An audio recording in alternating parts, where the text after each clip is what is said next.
கதை கேட்க நீங்க வந்துட்டீங்களா? கதை சொல்ல நானும் வந்துட்டேன். நம்ம ஆல்ரெடி பாத்துட்டு இருக்க தாய் டிராமாவோட அடுத்த எபிசோட் தான் பார்க்க போறோம். வீடியோக்குள்ள போறதுக்கு முன்னாடி இப்பயும் சொல்றதுதான், இப்பயும் சொல்றேன், எஸ்எஸ் வாய்ஸ் ஓவரை சப்ஸ்கிரைப் பண்ணுங்க, பார்த்ததுக்கு அப்புறம் லைக் பண்ணுங்க, மறக்காம போறதுக்கு முன்னாடி எக்ஸ்பிளனேஷன் எப்படி இருக்குன்னு சொல்லிட்டு கமெண்ட் பண்ணிட்டு போங்க. இந்த எபிசோட எதுல ஸ்டார்ட் பண்றோம் அப்படின்னு பார்த்தா, ஹீரோயின் வந்து இந்த சேர்மனோட வீட்டுல இருந்து குழந்தைய கூப்பிட்டு கிளம்புறா. தயவு செஞ்சு வந்துட்டு இதுக்கு மேலேயும் எனக்கும் என் பிள்ளைக்கும் தொந்தரவு கொடுக்காத, நாளைக்கு எனக்கு கல்யாணம் முடிஞ்சா வா அப்படின்னு சொல்லிட்டு வந்துடுறா. இப்ப சேர்மன் என்ன சொல்றான் அப்படின்னு பார்த்தா, தயவு செஞ்சு வந்துட்டு உன்னோட ரெசிக்னேஷன் லெட்டரை நீயே கொடுத்துட்டு இங்க இருந்து கிளம்பிடு, இனிமே உனக்கு இங்க வேலை இல்லை அப்படின்னு செக்ரட்டரி கிட்ட சொல்றானா. அவ பதற ஆரம்பிச்சிடுறா. நான் உங்களை விட்டு போக மாட்டேன், என்ன எங்க போக சொல்றீங்க, கண்டிப்பா நான் வேலையை விட்டு போக மாட்டேன் அப்படின்னு சொல்லும் போது, நீ தானே சொன்ன கண்டிப்பா அந்த கல்யாணத்தை நிறுத்துறேன்னு சொல்லிட்டு, பட் ஆனா இப்ப உன்னால முடிஞ்சுதா அப்படின்னு சொல்லி கத்துறான். இவ காலில் விழுந்து கதறா. தயவு செஞ்சு எனக்கு வந்துட்டு ஒரே ஒரு சான்ஸ் கொடுங்க, கடைசி சான்ஸ் கொடுங்க, நாளைக்கு தானே கல்யாணம், கண்டிப்பா நான் நாளைக்குள்ள எப்படியாவது கல்யாணத்தை நிறுத்துவேன், அப்படி என்னால நிறுத்த முடியாம போச்சு அப்படின்னா கண்டிப்பா அதுக்கப்புறம் நான் ரிசைன் பண்ணிட்டு போயிடுறேன் அப்படின்னு சொல்லும் போது இவன் எட்டி உதச்சிட்டு அங்க இருந்து போயிடுறான். இப்பதான் ஹீரோவை காட்டுறாங்க. ஹீரோக்கு குட்டி பையன் வந்து வீடியோ கால் பண்றா. கால் பண்ண உடனே, நாளைக்கு அம்மாவோட கல்யாணம், கண்டிப்பா நீங்க வரணும், அது உங்களோட பிரெட்டியான ஒய்ஃபையும் கூட்டிட்டு வரணும் அப்படின்னு சொல்லும் போது, ஹீரோ என்னால வர முடியாதுரா, நான் வந்து ஊரை விட்டு போறேன் அப்படின்னு சொல்லிடுறான். குட்டி பையன் என்ன பண்றான் அப்படின்னு பார்த்தா, மொபைலை எடுத்துட்டு வந்துட்டு அம்மா உங்களுக்கு கால் வந்திருக்கு அப்படின்னு கொடுத்துட்டு வேக வேகமா ஓடிடுறான். அதுக்கப்புறம் பார்த்தா ஹீரோ வந்திருக்கான் பாக்குறதுக்காக, இவளை வர சொல்றான். அதனால ஹீரோ இன்னும் போறா. அங்க போன உடனே எதையோ கொடுத்து இதை வந்து பையன் கிட்ட கொடுத்துருங்க, அவனுக்கு கொடுக்கதான் நான் வந்தேன் அப்படின்னு சொல்லும் போது, நீங்களே இதை கொடுத்துருக்கலாமே, அதுக்காக எதுக்கு என்ன தனியா கூப்பிட்டீங்க அப்படின்னு சொல்லி கேக்குறா. அதுக்கு உடனே அவன் என்ன சொல்றான் அப்படின்னா, இல்ல ஆக்சுவலா வந்துட்டு நான் இதோட போயிட்டேன் அப்படின்னா திரும்பி வரவே மாட்டேன், அவனை பார்க்கும் போது எனக்கு கொஞ்சம் கஷ்டமா இருக்கும், அவனை பத்தி கவலை இல்ல, குட்டி பையன் தானே, 1 மாசம் 2 மாசம் அதுக்குள்ள மறந்து போயிடுவான் என்ன, அவனுக்கு வந்து இப்ப புதுசா அப்பா வேற வர போறாங்க, கண்டிப்பா அதுக்கப்புறம் அவனுக்கு என்ன ஞாபகம் இருக்காது அப்படின்னு சொல்றான். ரொம்ப சந்தோஷம், நீங்க வந்து டானை வந்துட்டு ரொம்ப நல்லபடியா பாத்துக்கிட்டீங்க, அது வரைக்கும் எனக்கு ரொம்ப சந்தோஷமா இருந்தது, ரொம்ப தேங்க்ஸ், எனக்கு வேலை இருக்கு, நாளைக்கு கல்யாணம் இருக்கிறதுனால நான் கிளம்புறேன் அப்படின்னு சொல்லிட்டு அவ போறா. இவன் என்ன பண்றான்னா, போறவளை போய் பேக் சைட்ல இருந்து இறுக்கமா கட்டி பிடிச்சுக்கிறான். இவ அதுக்கு மேல எதுவுமே பேசாம அவன் கைய மட்டும் உதறி விட்டுட்டு அங்க இருந்து போயிடுறா. ஆனா ஹீரோ விடுவானா, துரத்திக்கிட்டே போய் அவளை பிடிச்சு நிறுத்தி, எனக்கு ஒரு விஷயத்துக்கு மட்டும் பதில் சொல்லு, டானோட அப்பாவோட பேர் என்ன, அவர் என்ன பண்ணிட்டு இருந்தாரு அப்படின்னு சொல்லி கேட்கும் போது, ஹீரோயின் நீங்க எதுக்காக இது கேக்குறீங்க அப்படின்னு கேக்குறா. ஏன் அப்படின்னா, அவன் சின்ன பையன், அவனுக்கு அவங்க அப்பா பேரு, அவங்க அப்பா என்ன பண்ணிட்டு இருந்தாருன்னு கூட நீ சொல்லி கொடுக்கலன்னா அது ரொம்ப தப்பு, எனக்கு தெரிஞ்சுக்கணும், அதை சொல்லு அப்படின்னு சொல்லும் போது ஹீரோயின் கோவப்பட்டு ஹீரோவை செமையா திட்ட ஆரம்பிச்சிடறா. எதுக்காக வந்துட்டு என்ன நீ அசிங்கப்படுத்தணுன்றதுக்காக இந்த மாதிரி எல்லாம் கேள்வி கேட்கிறியா, தயவு செஞ்சு இங்க இருந்து போவோம், மூஞ்ச பார்க்க கூட எனக்கு பிடிக்கல அப்படின்னு சொல்லிட்டு இங்க இருந்து போயிடுறா.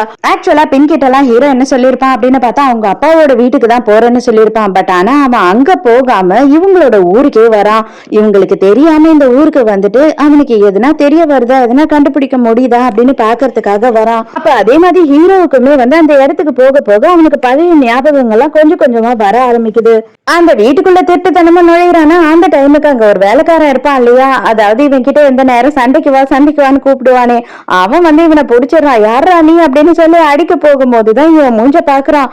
ஐயோ சின்ன முதலாளி நீங்களா அப்படின்னு சொல்றான். நீங்க இன்னும் உயிரோட தான் இருக்கீங்களா அப்படின்னு சொல்றான். இவங்களுக்கெல்லாம் கூட இவன் உயிரோட இருக்கிறது தெரியல இன்னும். அப்ப ஹீரோவும் என்ன சொல்றான் அப்படின்னு பார்த்தா, ஆக்சுவலா வந்துட்டு எனக்கு அடிபட்டு நீ யாருன்னு கூட எனக்கு ஞாபகம் இல்லை, எனக்கு எல்லாமே பழைய விஷயம் எல்லாம் மறந்துடுச்சு, நீ எனக்கு ஞாபகப்படுத்த முடியுமா அப்படின்னு கேக்குறான். ஹீரோ வந்து தனியா தானே ஒரு வீடுல தங்கிட்டு இருந்தா, அந்த வீட்டுக்கு இவன் கூட்டிட்டு போய் விடுறான். இவன் அந்த இடத்தெல்லாம் சுத்தி பார்க்கும் போது இவனுக்கு கொஞ்சம் கொஞ்சமா ஹீரோயினோட ஞாபகம் எல்லாம் வருது. அதே நேரத்துக்கு ஹீரோயினை காட்டுறாங்க. ஹீரோயினுக்கும் ஷானுக்கும் கல்யாண ஏற்பாடு எல்லாம் நடந்துகிட்டு இருக்கு. நம்ம சேர்மன் முதல் ஆளா கல்யாணத்துக்கு அங்க வந்துடுறாரு.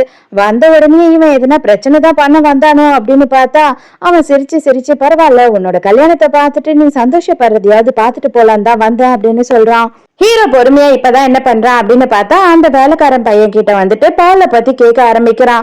அப்ப அவனும் சொல்ல வர நேரத்துக்கு ராஜு அந்த இடத்துக்கு வரானா, வந்த உடனே அவன் வயிற்றுலயே ஒரு குத்து விட்டு இங்க இருந்து மரியாதையை வெளில போடா அப்படின்னு சொல்லி துரத்தி விட்டுறான். அப்ப ஹீரோ என்ன பண்றான்னா, செம்ம கடுப்பாயிட்டு, நீ எதையும் என்கிட்ட மறைக்கிற, நீ மட்டும் இல்ல எல்லாரும் சேர்ந்து எல்லாத்தையும் எனக்கு கிட்ட மறைக்கிறீங்க, தயவு செஞ்சு மரியாதையை நீயும் சொல்லலைன்னா கண்டிப்பா நான் போலீஸ்க்கு போக அப்படின்னு சொல்றான். ஆனா அப்பவும் ராஜு சொல்லவே மாட்டான். அப்ப அந்த இடத்துல வந்து ஒரே ஒரு டிராயர் மட்டும் லாக் பண்ணி வச்சிருக்கு. அத வந்து என்ன பண்றான்னா பவுட்ட உடைச்சு அதை திறக்க ஆரம்பிச்சிடறான். அதை திறந்தா நம்ம ஹீரோக்கும் ஹீரோயினுக்கும் கல்யாணம் ஆச்சு இல்லையா, ரெஜிஸ்டர் சர்டிபிகேட் அதுல இருக்கு. அதை பார்த்த உடனே ஹீரோக்கு தலையே சுத்தி போயிடுது. இவனுங்க ரெண்டு பேரும் தனியா பேசுறானுங்க. அப்ப ஹீரோ என்ன சொல்றானா, கிட்டத்தட்ட என் பேரை மாத்திட்டீங்க, நேஷனல் ஐடியை மாத்திட்டீங்க, எல்லாத்தையும் மாத்தி ஃபோர்ஜரி பண்ணிருக்கீங்க. உங்க 3 பேரையும் நான் உள்ள தள்ளணும்னு வச்சுக்கோங்க, உங்களால வெளியில வரவே முடியாது. இது மோசமான குற்றம் நீ பண்ணுது. கண்டிப்பா நான் உன்னை ஜெயிலுக்கு அனுப்பாம விடமாட்டேன் அப்படின்னு சொல்லும் போது அப்ப ராஜு என்ன சொல்றானா, நான் ஜெயிலுக்கு போறத பத்தி கவலைப்படல அப்படின்னு சொல்றான். அதோட அந்த சீனை கட் பண்ணிட்டு கல்யாண இடத்துல காட்டுறாங்க. திடீர்னு போலீஸ் உள்ள வந்துட்டு ஷானை அரெஸ்ட் பண்றாங்க. என்ன அப்படின்னு கேட்டா, இவன் சின்ன பசங்களை எல்லாம் வச்சு ட்ரக் வந்து கடத்துறான், அவன் கடையிலே தான் இந்த வேலையெல்லாம் பண்றான் அப்படின்னு சொல்லும் போது ஒண்ணுமே புரியல யாருக்கும். அவன் ஷான் என்ன சொல்றானா, கண்டிப்பா நான் அதெல்லாம் பண்ணல ஆபீசர், கண்டிப்பா நான் பண்ணல, நம்புங்க அப்படின்னு கெஞ்சுறான். ஆனாலும் அவனை விடுற மாதிரி இல்ல. கல்யாணத்தை நிறுத்திட்டு அவனை அரெஸ்ட் பண்ணி கூட்டிட்டு போயிடுறாங்க. கடையில போய் சர்ச் பண்ணி பாக்குறாங்க. பார்த்தா உண்மையாவே அங்க ட்ரக் இருக்கு. அந்த டைமுக்கு ஷான் என்ன பண்றான் அப்படின்னு பார்த்தா, அவங்க கிட்ட இருந்து எஸ்கேப் ஆகி ஓடி வரான். நம்ம மெங்க இருக்கா இல்லையா, அவ வண்டியை எடுத்துட்டு வரா. இவனும் வண்டியில ஏறி அங்க இருந்து தப்பிச்சு போயிடுறான். மெங்கா வந்துட்டு அவனை ஒரு இடத்துல கூட்டிட்டு போயிட்டு ஒளிய வச்சிருக்கா. அது மட்டும் இல்லாம நீ இங்கேயே இரு, சைலண்டா, வெளியில என்ன நடக்குதுன்னு நான் பார்த்து உனக்கு சொல்றேன், அதுக்கப்புறமா நீ வெளியில போனா போதும் அப்படின்னு சொல்லும் போது ஷான் இதெல்லாம் நான் பண்ணவே இல்லை, இது எப்படி நடக்குதுன்னு எனக்கு புரியல அப்படின்னு புலம்புறான். ஆனா ஹீரோயினுக்கு வந்துட்டு அவன் மேல நம்பிக்கை இருக்கு. ஹீரோயின் என்ன சொல்றான்னா, எனக்கு வந்துட்டு அவன் அதை பண்ணிருப்பான்னு தோணவே இல்லை அப்படின்னு சொல்றா. ஆனா அந்த டைமுக்கு சேர்மன் என்ன பண்றான் அப்படின்னு பார்த்தா, நல்லதா போச்சு, அவன் இப்பவே வந்து இந்த மோசமானவன்னு தெரிய வந்தது, கல்யாணத்துக்கு அப்புறம் தெரிய வந்ததா என்ன ஆயிருக்கும் உன்னோட நிலைமை அப்படின்னு சொல்லி ஏத்தி விட்டுட்டு இருக்கான். அப்ப செக்ரட்டரி வர அந்த இடத்துக்கு, சார் நீங்க சொன்ன மாதிரி வந்துட்டு அங்க கேட்டரிங்க்கு, அதுக்கப்புறம் அந்த மண்டபத்துக்கு எல்லாத்துக்கும் நான் காசு பே பண்ணிட்டேன் அப்படின்னு சொல்றாளா. உடனே ஹீரோயின் கேக்குறா, நீங்க எதுக்காக இதெல்லாம் பே பண்ணீங்க அப்படின்னு கேட்கும் போது, விடிடி அவர் தான் நிறைய வச்சிருக்காருல்ல, அதனால செலவு பண்ணணும்னு நினைக்கிறார், நீங்க எதுக்காக டென்ஷன் ஆகுற அப்படின்னு சொல்லிட்டு ஃப்ரெண்டு விட்டுறா. அதே நேரத்துக்கு சேர்மன் என்ன பண்றான் அப்படின்னு பார்த்தா, செக்ரட்டரிய கூட்டிட்டு போயிட்டு கிஃப்ட் எல்லாம் வாங்கி கொடுக்குறான். அவளுக்கு பயங்கர சந்தோஷம். சார் நீங்க முதல் முறை எனக்கு கிஃப்ட் கொடுத்திருக்கீங்க, எனக்கு ரொம்ப சந்தோஷமா இருக்கு அப்படின்னு சொல்லிட்டு அது பைத்தியம் மாதிரி பேசிக்கிட்டு இருக்கு. ஹீரோக்கு இப்ப எல்லா விஷயமும் தெரிஞ்சிருச்சு. ஆனா ஹீரோ வந்துட்டு இவளுக்கு சர்ப்ரைஸ் கொடுக்கற மாதிரி, பெண்ணுக்கு சர்ப்ரைஸ் கொடுக்கற மாதிரி இந்த இடத்துக்கு வந்த மாதிரி சொல்றான். பட் ஆனா வந்து இவன் எந்த விஷயமும் தெரிஞ்சதை காமிச்சிக்காம பேசிட்டு இருக்கான். அப்ப உடனே ஆன்ட்டி என்ன சொல்றா அப்படின்னு பார்த்தா, நான் சொன்னேன்ப்பா காசு பிரச்சனையா இருக்குன்னு சொல்லிட்டு, அதை பத்தி எதனா யோசித்தியா அப்படின்னு சொல்லும் போது, நான் ஊருக்கு போய் அதை செக் பண்றேன், கண்டிப்பா நான் வந்துட்டு நாளைக்கே ஊருக்கு போறேன் அப்படின்னு சொல்றான். அதாவது ராஜு வந்துட்டு என்ன பண்ணிருக்கான் அப்படின்னு பார்த்தா, ஹீரோ கிட்ட எல்லா உண்மையுமே அவனே ஒத்துக்கிட்டு இருக்கான். எதை தவிரன்னா, இவளுக்கு பெண்ணுக்கு ரேப் ஆச்சு இல்லையா, அதை தவிர மத்த எல்லா உண்மையும் ஒத்துட்டு இருக்கான். பெண் வந்து என்ன சொல்ற அப்படின்னு பார்த்தா, இன்னைக்கு நம்ம ட்ரை பண்ணலாம், கண்டிப்பா வந்து என்னால முடியும்னு நினைக்கிறேன், நம்ம சீக்கிரமே வந்து குழந்தை பெத்துக்கணும் அப்படின்னு சொல்லிட்டு இவனை வந்து ஃபோர்ஸ் பண்ண ஆரம்பிக்கிறா. இவனுக்கு எப்படி அவாய்ட் பண்றதுன்னு தெரியல. கடைசியா என்ன பண்றான் அப்படின்னு பார்த்தா, எனக்கு ரொம்ப தலைவலிக்குது, எனக்கு கண்ணெல்லாம் சரியா தெரியல அப்படின்னு சொல்லி ஒரு ஆக்டர் போடுறான். உடனே இவளும் பயந்துடுறா. மறுநாள் ஹீரோ ராஜுவும் மட்டும் அவங்களோட ஊருக்கு, அதாவது நம்ம ஹீரோட அப்பாவோட ஊருக்கு கிளம்புறாங்க. அப்ப ஹீரோ ராஜு கிட்ட என்ன சொல்றான் அப்படின்னு பார்த்தா, நீ வந்துட்டு நானா சொல்ற வரைக்கும் எதுவும் வாய் திறக்க கூடாது, எனக்கு இந்த விஷயம் எதுவும் தெரியும்ன்றது அவங்களுக்கு தெரியவே கூடாது, அப்படி மேற்கொண்டு தெரிஞ்சது அப்படின்னா உங்க எல்லாரையும் நான் ஜெயில புடிச்சு தள்ளிடுவேன் அப்படின்னு சொல்றான். அப்ப ராஜு என்ன கேக்குறான் அப்படின்னா, பால நான் பார்த்தேன், அவ வந்துட்டு 6 வயசு குழந்தை இருக்குன்னு சொன்னா, அந்த குழந்தை அப்படின்னு சொல்லி இழுக்கிறான். அப்ப நீ டேன் வந்து என்னோட பையனா இருப்பான்னு நினைக்கிறியா, எனக்கு தோன்றதுதான் உனக்கும் தோணுதா அப்படின்னு சொல்லி ஹீரோ கேக்குறான். எனக்கு கன்ஃபார்மா தெரியல, 7 வருஷத்துக்கு முன்னாடி அவ இங்க இருந்து போனா 6 வயசு குழந்தை இருக்கு அப்படின்னா அதுக்குள்ள அவளுக்கு கல்யாணம் ஆகி குழந்தை பிறந்திருக்குமா என்ன அப்படின்னு சொல்லி அவன் கேக்குறான். இப்ப ஹீரோ வந்து இன்னமும் வந்து ஈகரா டென்ஷன் ஆயிடுறான். கண்டிப்பா இதை தெரிஞ்சே ஆகணும் அப்படின்னு சொல்லி தோண ஆரம்பிக்குது. ஹீரோ வந்து லாயர் கிட்ட கேட்கலாம், எதுக்காக அங்கிள் நீங்களும் எல்லாத்தையும் மறைச்சிங்க அப்படின்னு கேட்கும் போது, நான் என்னப்பா பண்றது, பெண்ணோட நிலைமையை காமிச்சு அவங்க ஆன்டியை கிட்ட கெஞ்சினாங்க, அது மட்டும் இல்லாம நீயும் ஹீரோயினும் வேற பிரிஞ்சு 7 வருஷம் ஆகுதுன்னு எனக்கு தெரியும், அதனாலதான் சரி நான் எதுவுமே பேசல அப்படின்னு சொல்றாரு. அப்ப இவர் என்ன பண்றாருன்னா, இவனை கூட்டிட்டு போய் வீட்டெல்லாம் சுத்தி காட்டுறாரு. அந்த டைமுக்கு அங்க குங்கோட போட்டோ இருக்கு. குங்கோட போட்டோவை பார்த்த உடனே இவனுக்கு தான் யாரும் தெரியாது இல்லையா, அப்ப விசாரிக்கிறான். இவ யாருன்னா அப்படின்னு சொல்லி சொல்ல வராரு. ஆனா அப்படியே நெஞ்சு பிடிச்சிட்டு கீழே விழுந்துடுறாரு. அவசரமா இவங்க எல்லாரும் ஹாஸ்பிட்டலுக்கு கூட்டிட்டு போறாங்க. அதே நேரத்துக்கு மெங்க காட்டுறாங்க. மெங்க என்ன பண்ணிருக்கா அப்படின்னு பார்த்தா, காசு வாங்கிக்கிட்டு இவ தான் அந்த ட்ரக்கை வந்து அவனோட பார்பர் ஷாப்ல கொண்டு போய் வச்சிருக்கா. ஏன்னா இவ அங்க வாசல்லே நின்றுட்டு கத்திக்கிட்டு இருந்திருக்கா, ஒரு நாள் உன்னை என்ன பண்றேன்னு பாருடா அப்படின்னு சொல்லிட்டு அத வந்து செக்ரட்டரி பாத்துருக்கா. அதனால இவளை யூஸ் பண்ணிக்கிட்டா.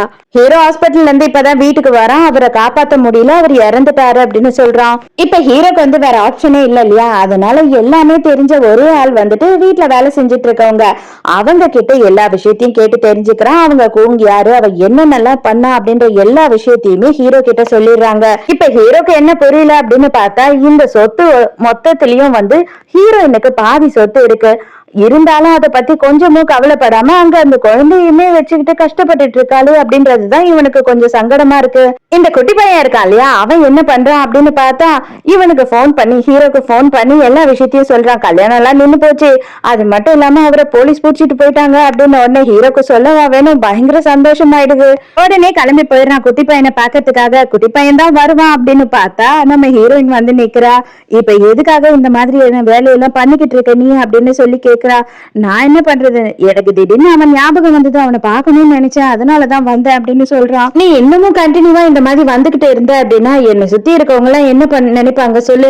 அது மட்டும் இல்லாம எனக்கு இப்பதான் கல்யாணம் ஆயிருக்கு, என் புருஷன் என்ன நினைப்பான் அப்படின்னு சொல்றாளா. எனக்கு கல்யாணம் நின்றுடுச்சு நல்லாவே தெரியும் அப்படின்னு சொல்றான். அப்ப எதுக்கு என்னை வந்து காமெடி பண்ணலாம், என்னை வந்து கலாட்டா பண்ணலாம் அப்படின்றதுக்காகவே இதெல்லாம் பண்ணிக்கிட்டு இருக்கியா நீ அப்படின்னு சொல்லி இவ ஃபீல் பண்ண ஆரம்பிச்சிடுறா. இப்ப ஹீரோ கையில இருக்க ஒரே ஆயுதம் என்ன, தலை வலிக்குது, என்னால முடியல, மயக்கம் வர மாதிரி இருக்கு அப்படின்றது தானே.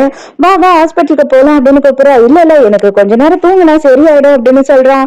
ஒரு வழியிலேயே வந்துட்டு பயங்கரமா மழை பெய்ய ஆரம்பிச்சிடுது. இவனுக்கு வேற மண்டையெல்லாம் நினைது அப்படின்னு சொல்லிட்டு இவ கைய பிடிச்சுக்கிட்டு நிக்கிறாளா. இவனுக்கு என்னடா இவ ரொம்ப பாசமா இருக்கா நம்ம மேல அப்படின்னு சொல்லி தோண ஆரம்பிக்குது. எங்க வீட்டுக்கு போய் பார்த்தா குட்டி பையன் வந்துட்டு பெட் எல்லாம் நினைது அப்படின்னு சொல்லிட்டு அங்கங்க பாத்திரத்தை வச்சுட்டு கொடையை வேற புடிச்சிட்டு நின்னுட்டு இருக்கான். ஹீரோ வீட்டுக்கே வந்துட்டான் அப்படின்னு உடனே குட்டி பையனுக்கு பயங்கர சந்தோஷம் ஆயிடுது. போதும் நீ கிளம்பு, எல்லாத்தையும் நான் பாத்துக்கிறேன் அப்படின்னு சொல்லும் போதெல்லாம் ஹீரோ வந்துட்டு எனக்கு முடியலன்னு ஒரு ஆக்ட போடுறான். பையனுக்கு மட்டும் இது நல்லாவே தெரியுது. இந்த நேரத்துக்கு சேர்மன் என்ன பண்றான்னு பார்த்தா இவளோட வீட்டுக்கே வந்துடுறான். ஹீரோ இன்னைக்கு எப்படி சமாளிக்கிறதுன்னு புரியல. எங்க பார்த்தா இப்பதான் அப்பாவும் பிள்ளையும் ஜாலியா குளிச்சுக்கிட்டு இருக்காங்க. இப்ப ஹீரோயின் கிட்ட இவன் இங்க என்ன சொல்லிக்கிட்டு இருக்கான் அப்படின்னு பார்த்தா, நான் வேணா உன்னோட ஃபியான்சிய ஜெயில எடுக்கட்டுமா, நீ எதுனா என்கிட்ட ஹெல்ப் கேட்கணும்னா தாராளமா கேட்கலாம், ஜஸ்ட் நீ என்ன ஃப்ரெண்டாவது நினைச்சுக்கோ அப்படின்னு சொல்லும் போது, எதுவுமே பண்ண வேணாம் எல்லாத்தையும் நானே பாத்துக்கிறேன் அப்படின்னு சொல்றா. அவனை கஷ்டப்பட்டு அங்க வீட்டுல இருந்து வெளியில அனுப்பிட்டு உள்ள வந்தா இவன் குளிக்கிறன்ற பேர்ல அப்படியே நின்றுகிட்டு இருக்கான். ஹீரோயின் என்ன பண்றா அப்படின்னு பார்த்தா, சரி சரி நீ ரொம்ப எல்லாம் கஷ்டப்படாத, வா வா உனக்கு நானே குளிப்பாட்டி விட்டுறேன், உனக்கு அதானே வேணும் அப்படின்னு சொல்லி இவனை பாத்ரூம்க்கு கூட்டிட்டு போறா. அதெல்லாம் ஒண்ணு வேணாம் நானே குளிச்சுக்கிறேன் அப்படின்னு சொல்லிட்டு அவன் பதற ஆரம்பிச்சாரான். அவன் என்ன சொல்றான்னா, இத பார் நீ ஆக்டிங்க தான் போட்டுக்கிட்டு இருக்கன்னு எனக்கு நல்லாவே தெரியும், நான் வந்து என் பையனுக்காக தான் சைலண்டா இருக்கேன், இதோட தயவு செஞ்சு கிளம்பி போயிட்டே இருந்துரு, இல்லன்னு வச்சுக்கோ உன்னை என்ன பண்ணுவனே தெரியாது அப்படின்னு மிரட்டுறா. இவனும் ஹீரோவும் என்னென்னலாம் பண்ண முடியுமோ கிடைச்ச டைம்ல எல்லாம் வந்து இவள ரொமான்ஸ் பண்ணி ட்ரை பண்றானோ. ஆனா ஹீரோயின் வந்து எதுக்கும் இடம் கொடுக்கவே மாட்டா. ஹீரோயினுக்கே தெரியாம அவளோட மொபைலை எடுத்து பாக்குறான். அந்த மொபைல்ல பாக்கும் போது அவ அன்னைக்கு செல்ஃபி எடுத்தா இல்லையா, இவங்க ரெண்டு பேரும் தூங்கும் போது அவ பக்கத்துல வந்து உட்காந்து அந்த போட்டோவை பாத்துறான். அதை பார்த்த உடனே இவனுக்கு வந்துட்டு பயங்கரமான டவுட் வந்துடுது. இப்போ டவுட் எல்லாம் இல்ல, கன்ஃபார்மே ஆயிடுது ஆல்மோஸ்ட். அவ உள்ள வந்த உடனே என்ன திருட்டு வேலை பண்ணிக்கிட்டு இருக்க நீ, நான் இல்லாதப்ப எதுக்காக என்னோட மொபைலை எடுத்த அப்படின்னு சொல்லிட்டு புடுங்குறா. பார்த்தா அந்த போட்டோ தான் பாத்துக்கிட்டு இருக்கான்றது தெரிஞ்சிருது. எதுக்காக இந்த போட்டோவை எடுத்த அப்படின்னு சொல்லிட்டு அவன் கேட்கும் போது, இல்ல டேனுக்காக எடுத்தேன் அப்படின்னு சொல்றா. டேனுக்காக எடுத்தியா, அதை பாக்குறதுக்கு ஒரு ஃபேமிலி போட்டோ மாதிரி இருக்கே, மரியாதை உண்மையை சொல்லி எதுக்காக இதை எடுத்த அப்படின்னு சொல்லிட்டு பயங்கரமா இவ்வளவு டார்ச்சர் பண்ண ஆரம்பிச்சாராம். இவளுக்கும் என்ன சொல்றது அப்படின்னு தெரியல. கையும் களவுமா மாட்டிக்கிட்டாலே இந்த போட்டோவை பார்த்தா யார் தான் வந்து சந்தேகப்பட மாட்டா. இவ எதையோ சொல்லி ஒளறிக்கிட்டே இருக்கா. இவன் நம்புற மாதிரி இல்ல, மரியாதையா உண்மையை மட்டும் கரெக்டா சொல்லு, நான் வந்து சைலண்ட் ஆயிடுறேன் அப்படின்னு சொல்றான். இதோடயே இந்த எபிசோட் முடியுது. இந்த எபிசோட் உங்களுக்கு பிடிச்சிருக்கா, என்னோட எக்ஸ்பிளனேஷன் பிடிச்சிருக்கான்னு சொல்லிட்டு மறக்காம எனக்கு கமெண்ட்ல சொல்லுங்க. நாளைக்கும் மறக்காம கதை கேட்க வந்துருங்க, நானும் மறக்காம கதை சொல்ல வந்துடுறேன். பாய்.